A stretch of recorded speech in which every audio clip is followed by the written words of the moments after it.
Welcome back, everybody, to the Christian Show. In today's episode, I only have two segments because, frankly, I'm busy and I just don't have time to write three segments every week. Very sorry about that. The truth is, I'm a college student as well as a full-time employee, and I make these videos in my free time, so sometimes I just don't have that much to say. But either way, let's get going.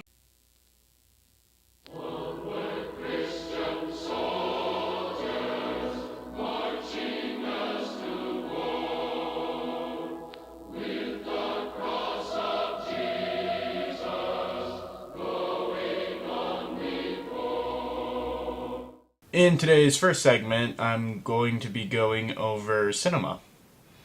Because, to be honest, I don't think I'm the only person that thinks cinema's gotten significantly worse over the past few years. The truth is, we're getting just a ton of corporate slop today. I don't think this is a very controversial opinion. People seem to be saying this everywhere. But why is that?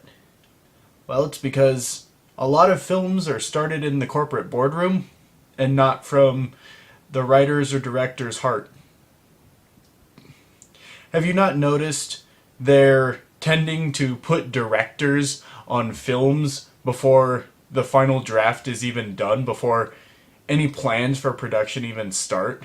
For example, the next Stephen King film coming out, The Long Walk, I believe it's had 3 different directors attached to it, and it's only finally being released now?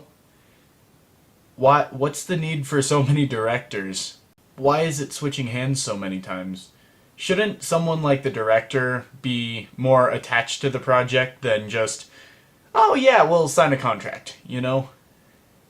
I feel like there should be a little bit more passion in it before the director gets attached. When you attach a director to a franchise, you get terrible films such as Harry Potter and the Goblet of Fire. Mike Newell was a terrible choice for that film. I remember seeing in one director's commentary, he literally said, "The book is too long." If you have an issue with the book, maybe you shouldn't be making the film. That's just a personal idea of mine. For instance, in the Jesus film I'm planning to create, I'm writing it. I may not edit it. I may have someone else come and kind of clean it up for me, but I do plan on directing this film because I want to make a film about Jesus. I'm not going to attach some director to it right now. I'm not going to let one of my friends that has experience directing short films, I'm not going to let them direct it, at least right now, because I haven't finished writing the film. I know generally what's going to happen in my mind. That doesn't... It's too early. But these corporate boardrooms are like, oh yeah, this is a rising director. This person's getting popular. Let's put that person on it. That's a terrible idea. No, the director should be the one who chooses what they want to make. This is why every film today feels like it was made by a board of directors. Because it was. There's no heart that goes into film today. Now, what inspired me to talk about this today was Indiana Jones, actually. I heard tell of possible plans to reboot the franchise. I cannot even begin to explain how bad of an idea this is. With Harry Potter, I can somewhat understand it because at least all the Harry Potter book fans agree that the films, on the whole, were pretty poor. Maybe you can look at specific scenes and be like, oh yeah, that's exactly how I pictured it in the books. When you watch the films in their entirety, you hear more questions like, where's Winky? Why didn't we see Lockhart at St. Mungo's? Where the heck did Harry get the mirror from that plays a vital role in Deathly Hallows? None of that was established. None of it was shown. You just need to kind of know what happened. You need to fill in the gaps yourself from reading the books. Now, part of this is the fact that it was made into films and not into a TV show. But that's what was popular at the time. I can somewhat understand the TV show being made. That's not to say it's a great idea, but it's an understandable idea. Indiana Jones, on the other hand, is not based off of books. It's been a film franchise from the beginning. I mean, what are they going to do? Just remake the first film again? Shot for shot? Like that Psycho remake? Where it's just the same thing exactly, just shot for shot, and now it's in color? Ooh! So, this time we're just going to get the film again, shot for shot, except this time it has CGI. Ooh! The ghosts will look a little better at the end. Oh! It's a terrible idea. Notice the name of the first film, Raiders of the Lost Ark. It's not called Indiana Jones and the Raiders of the Lost Ark. It's called Raiders of the Lost Ark. Steven Spielberg wanted to tell a story about the Lost Ark of the Covenant. And when the protagonist was popular, they said, okay, make it a franchise. How well did that turn out? Temple of Doom is despised by pretty much everybody. I mean, half of the people that have seen it are calling it racist, which, I mean, if you're going to call something racist, Temple of Doom is high up there. But everyone agrees the film is just miserable. It's a miserable film. It's just depressing. It's about suffering the whole film. The protagonists, the side characters, even the antagonist is just suffering. Constantly, just constant suffering. Who wants to watch that? At least in Passion of the Christ, it's about Christ's passion. There's a reason for it. Indiana Jones and the Temple of Doom, they just wanted to make another Indiana Jones film. It was so bad it created PG-13. One of the worst things to happen to cinema. My point being, we need more people to be invested in the films they're making. People need to be making films from their heart, not from a board of directors. When I was taking film classes, one of the first things I learned was the question you need to ask yourself before creating anything, before you even turn on the camera, the question you need to ask yourself is this story a story that needs to be told? Raiders of the Lost Ark, I think that's true. An Indiana Jones reboot? No, it's not the truth. With that, let's get on to our second segment. For today's second segment, I'm going to be going over a parable in the Bible, a very short one, that Jesus made. I referenced it last week when we went over the Lord's Prayer. I kind of rambled and trailed off there for a second when we were talking about forgive us our debts as we forgive our debtors. And I just figured, since I referenced it, I might as well talk about it this week's episode. I'll be reading to you out of the King James Version. Unfortunately, my King James Version is this tiny little one. I don't have a big, full-sized Bible. The reason I'm reading out of the King James Version is because it's the only version I have that's in the public domain.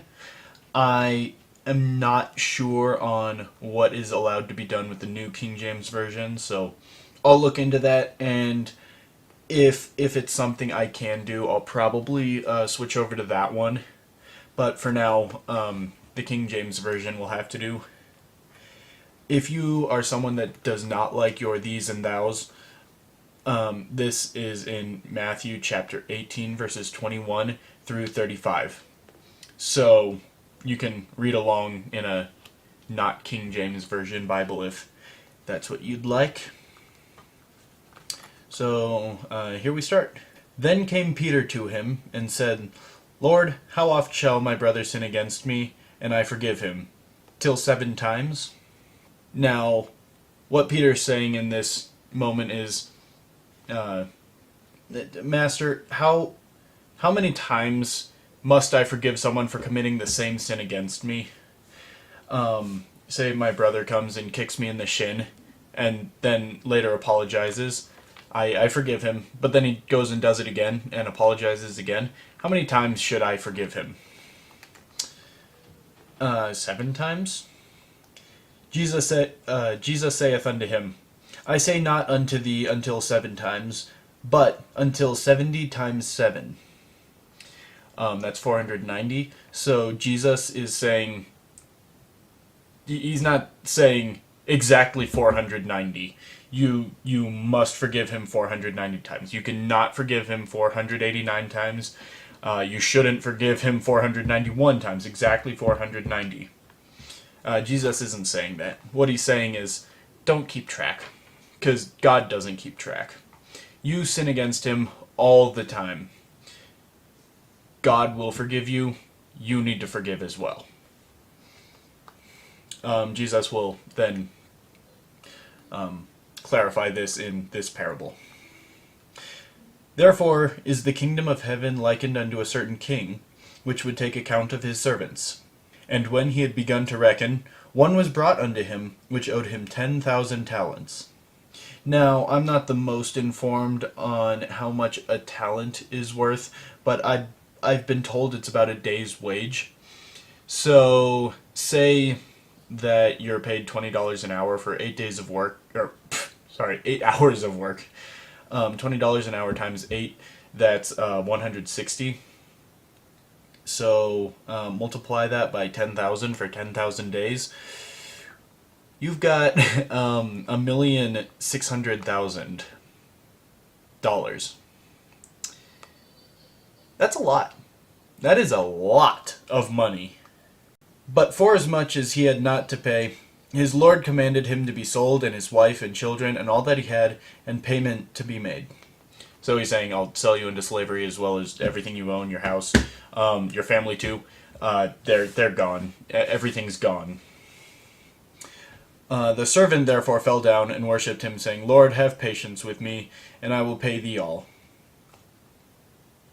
The servant said, Don't sell everything I have. I give you my word that I will pay it back to you. We already know how much his word is worth, considering he somehow went $1,600,000 into debt, but whatever. Then the Lord of the servant was moved with compassion, and loosed him, and forgave him the debt. Notice how he didn't say, okay, I trust you, you can pay me back. He forgave the debt. He basically gave him $1,600,000. But the same servant went out, and found one of his fellow servants, which owed him 100 pence. So, it says pence here. Sometimes it'll talk in denarii, in a newer translation. But when the King James Version was written, that would be in like the 1500s, I think. That'd be 100 pence. So, I don't know inflation that well, but that'd probably be somewhere around like $100, $200 today. So not as much. And he laid hands on him, and took him by the throat, saying, Pay me that thou owest. And his fellow servant fell down at his feet, and besought him, saying, Have patience with me, and I will pay thee all. I trust you guys to realize that that's the same thing that the first servant said. And he would not, but went and cast him into prison, till he should pay the debt. Now that's saying that he basically sent him to prison forever, because he already can't pay the debt. So if he's in prison until he can pay the debt, that he already can't. So he's in prison forever. That's an obvious metaphor for hell, because when we sin against God, when we fall short of his glory, we owe him a debt. And we can never repay that debt ourselves, because evil is the absence of good. Good is not the absence of evil. Evil is the absence of good. That's something that needs to be understood in today's society. So when his fellow servants saw what was done, they were very sorry, and came and told unto their lord all that was done. Then his lord, after that he had called him, said unto him, O thou wicked servant, I forgave thee all that debt, because thou desiredst me. Shouldest thou not also have had compassion on thy fellow servant, even as I had pity on thee?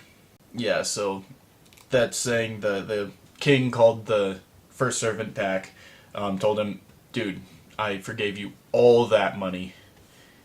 You couldn't forgive your friend $100 out of 1,600,000. And his lord was wroth, and delivered him to the tormentors, till he should pay all that was due unto him. So he gave the same punishment to the first servant. So likewise shall my heavenly Father do also unto you, if ye from your hearts forgive not every one his brother their trespasses. So that's saying God will do that same thing unto you if you can't forgive others. Now, it's important to remember you need to forgive people. This is a point I've made twice now in 2 weeks, so if I feel called to say this, clearly it must be important, I guess. So that was the parable of the unforgiving servant. Very good parable. I think I plan to go over a couple other parables and stories in the Bible. Balaam I want to get to at some point because everyone knows him for beating his donkey, but there's actually a lot more to his story than just that. So yeah, that's a story I'd like to get to at some point. And then I also do plan to go over entire books of the Bible at some point, over a series, not in one episode, but over a series. So I hope you guys are enjoying this Bible study that I'm doing. This episode I've recorded 5 times now, 4 or 5. This is number 4 and number 5. So I'm more familiar with this story now. I can say that for certain. So yeah, if you have any feedback, please leave it. It's not like I get very many viewers, so it's not like any viewers have made it to the end of a video, but either way, thank you all for watching. Have a good day.